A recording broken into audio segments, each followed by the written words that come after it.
रहीम अस्सलाम वालेकुम नाज़रीन, मैं हूं आपका मेज़बान एडवोकेट सैयद यज़दान बुखारी और आप देख रहे हैं हमारा यूट्यूब चैनल लीगल एनालिसिस। और हमारे साथ मौजूद है एडवोकेट अब्दुल गफ़ार और आज का हमारा मौजू है सेनेट इलेक्शन के हवाले से।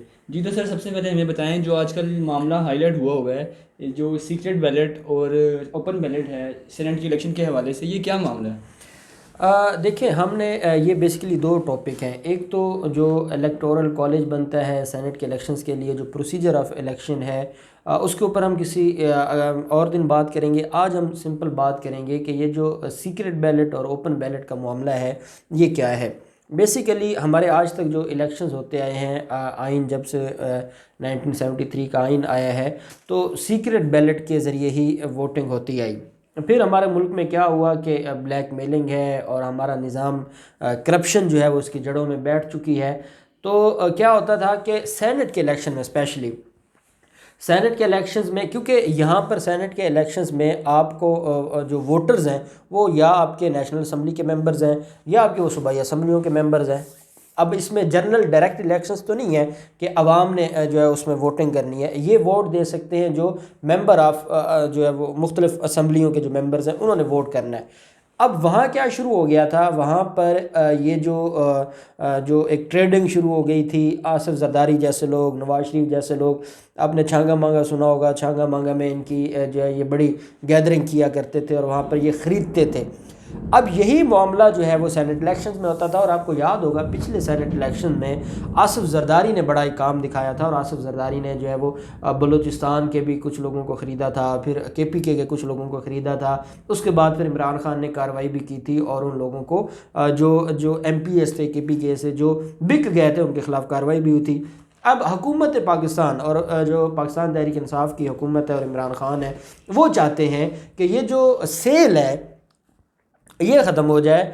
और जब आपके आइन में ये लिख दिया गया है और अब एक शिक इन्होंने 18वीं तरमीम में डाल दी है कि कोई भी शख्स अगर पार्लियामेंट के अंदर अपनी पार्टी की जो एक जो शख्स है, पार्टी का जो कैंडिडेट है, उससे हटकर पार्लियामेंट में किसी को वोट करेगा तो वो डी सीट हो जाएगा। ठीक है।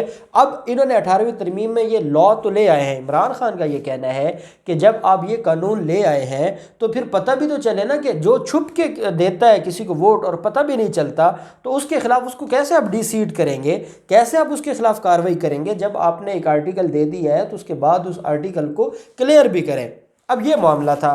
अब इस मामले के लिए जो हमारी अपोजिशन है, अपोजिशन इस बात पर तैयार नहीं थी, क्योंकि अपोजिशन ने इन्होंने जितनी करप्शन की है, जितना इन्होंने चोरी की है, इन्होंने माल बनाया हुआ है और अब ये अपने ख़जानों का मुंह खोलना चाहते हैं कि ये सेनेट में को 12 से 14 सीटें ले जाएं। अगर ये सेनेट में दोबारा, क्योंकि अब इनकी ये जो लोग अब जिनकी सेनेट का टेन्योर पूरा हो जाएगा तो अब इनकी तादाद कम हो जाएगी, वहाँ पर जो मेंबरशिप थी वो कम हो जाएगी। और पहले ये ब्लैकमेल करते थे कि नेशनल असम्बली में तो इमरान खान के पास मेजॉरिटी थी, सेनेट में आकर काम ख़राब हो जाता था।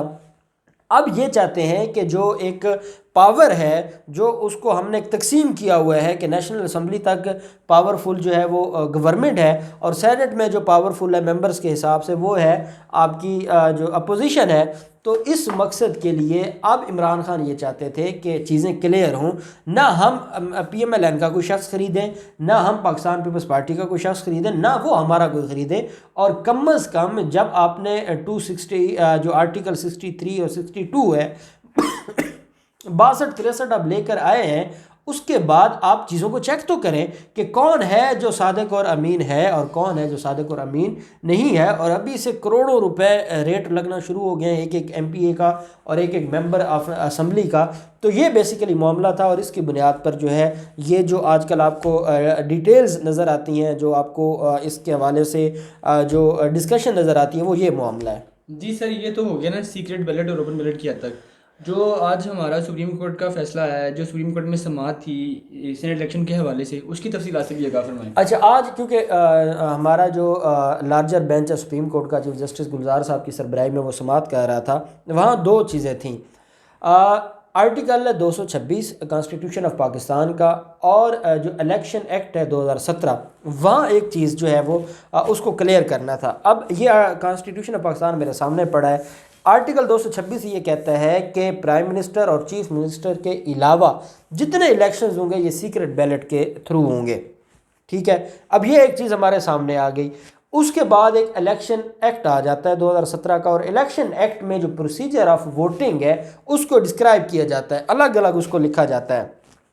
वहाँ पे जहाँ नेशनल असम्बली का इलेक्शंस है उसके वाले से लिखा जाता है, बाकी जो इलेक्शंस हैं जो फाटा के इलाके के लोगों के इलेक्शंस थे वो भी सारा कुछ जब डिटेल्स लिखी जाती है तो जो सेक्शन 122 है सब सेक्शन 6 है इलेक्शन एक्ट 2017 का, वो ये कहता है कि सेनेट का जो इलेक्शन है वो भी सीक्रेट बैलेट के थ्रू होगा।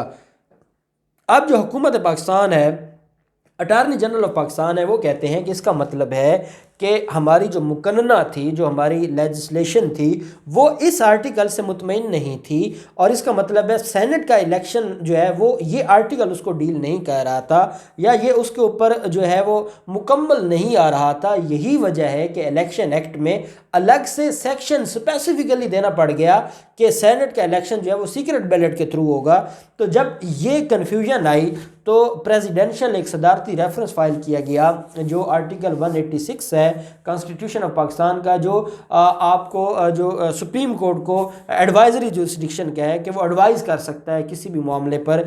जब भी हुकूमत को कोई कानूनी मामला दरपेश होगा तो वो सुप्रीम कोर्ट जा सकते हैं और सुप्रीम कोर्ट से रिक्वेस्ट कर सकते हैं कि जनाब इस पर हमें एडवाइज़ करें कि कानून क्या कहता है। अब सदर साहब ने ये रेफरेंस फाइल किया है, उसमें पूछा ये गया है कि जनाब अगर हम इलेक्शन एक्ट 2017 की जो 122 सब सेक्शन 6 है उसमें अमेंडमेंट कर देते हैं तो क्या सिर्फ इलेक्शन एक्ट में अमेंडमेंट के बाद हम अगर वहाँ सीक्रेट बैलेट की जगह ओपन बैलेट लिख देते हैं तो क्या हम कॉन्स्टिट्यूशन की अमेंडमेंट से बच जाएंगे? क्या हमारा काम पूरा हो जाएगा? क्योंकि एक्ट में जो तरमीम है, कानून में तरमीम आसान है, आइन में तरमीम मुश्किल है। हुकूमत समझती है कि हम आइन में तरमीम करने के जोगे नहीं है। इस वक्त जो वहाँ पर पोजीशन है और जो हमारी अपोजिशन की ब्लैकमेलिंग है, हुकूमत ये समझती है कि अगर इलेक्शन एक्ट की उस शिक में तरमीम कर दी जाए तो हम तरमीम करने के काबिल भी हैं, इस पोजीशन में भी है, और मसला भी हल जो हो जाएगा, ओपन बैलेट का मामला भी आ जाएगा उसमें। अब सुप्रीम कोर्ट में ये एक फ़ाइल किया गया है रेफरेंस, और इसमें पूछा यह गया है कि क्या इलेक्शन एक्ट 2017 की जो 122 सेक्शन का सब सेक्शन 6 है उसमें हम अमेंडमेंट करके जहाँ सीक्रेट बैलेट लिखा है सेनेट के लिए वहाँ हम ओपन बैलेट लिख दें, अमेंड कर दें, तो क्या उसके बाद आइन को तो नहीं छेड़ना पड़ेगा? क्या सुप्रीम कोर्ट ऑफ पाकिस्तान हमें कानूनी राय ये देती है कि सिर्फ इलेक्शन एक्ट के अंदर तब्दीली करके हम अपना मामला चला सकते हैं, और ये जो मामला है जो बैलेट का, ओपन बैलेट का और सीक्रेट बैलेट का, हम इसको हल कर सकते हैं? ये मामला था। इस वजह से आज जो है वो सदारती रेफरेंस पर समाअत हुई। ये पहली समाअत थी, ये 5 रुकनी बेंच था सुप्रीम कोर्ट ऑफ पाकिस्तान का। सुप्रीम कोर्ट ने भी उसमें सवाल उठाया। सुप्रीम कोर्ट के जस्टिस एजाजुल हसन साहब ने आज बात की है, जिसके बाद मुझे उम्मीद लगी है कि हो सकता है कि सुप्रीम कोर्ट ये अहकामात जारी कर दे कि आप कर सकते हैं। अहकामात तो नहीं होंगे, बेसिकली ये एडवाइस होगी कि आप जो है सिंपल इलेक्शन एक्ट में तरमीम करके काम चला सकते हैं। जस्टिस एजाजुल हसन साहब ने ये कहा है कि देखें जितने भी इलेक्शंस हैं उसका प्रोसेस जो है, प्रोसीजर, वो हमारे कॉन्स्टिट्यूशन में तो नहीं लिखा हुआ, उसका प्रोसीजर जो है वो आपने इलेक्शन एक्ट से निकालना है। तो जब प्रोसीजर आपने इलेक्शन एक्ट से निकालना है तो फिर अमेंडमेंट भी इलेक्शन एक्ट में होगी। ये एक उन्होंने बात की है जो मुझे समझ आई है कि सुप्रीम कोर्ट का जो माइंड है अब वो इस तरफ जा रहा है कि ये मामला अब जो है वो जाएगा ओपन बैलेट की तरफ। अब इस पर आज समाअत हुई है। अटारनी जनरल ऑफ पाकिस्तान ने बड़ी वहाँ पर डिटेल जो है वो बहस भी हुई है और उन्होंने आर्गूमेंट्स भी किए हैं। तो अदालत ने अब इसमें जो एडवोकेट जनरल हैं चारों सूबों के, स्पीकर हैं कौमी असम्बली के, इसके अलावा जो सेनेट के चेयरमैन हैं, इन सारे लोगों को नोटिस जारी किए हैं और सुप्रीम कोर्ट ऑफ पाकिस्तान ने हुक्म जारी किया है कि इनके अलावा भी कोई पाकिस्तानी, कोई सियासी जमात अगर अपनी तरफ से कोई प्रपोजल्स देना चाहती है तो वो 11 जनवरी तक रिटर्न अपनी प्रपोजल जमा करवा दे। अदालत सबसे पहले तो देखेगी कि क्या ये रेफरेंस जो है ये काबिल समात है या नहीं है, और उसके बाद फिर अदालत ये देखेगी कि क्या ओपन बैलेट का जो मामला है वो सिर्फ इलेक्शन एक्ट 2017 में तरमीम करके चलाया जा सकता है काम, या हर हाल में उसके लिए आर्टिकल 226 जो है कॉन्स्टिट्यूशन ऑफ पाकिस्तान का, उसमें तरमीम करना होगी। उसमें तरमीम किए बगैर मामला नहीं चलेगा। तो ये अब 11 जनवरी को उसके ऊपर समाअत होगी, तो फिर जो डिटेल्स होंगी हम उसके ऊपर बात करेंगे। जी तो नाज़रीन, ये था हमारा आज का मौजू। हम कल नए मौजू के साथ हाजिर होंगे। अल्लाह हामिद नासिर।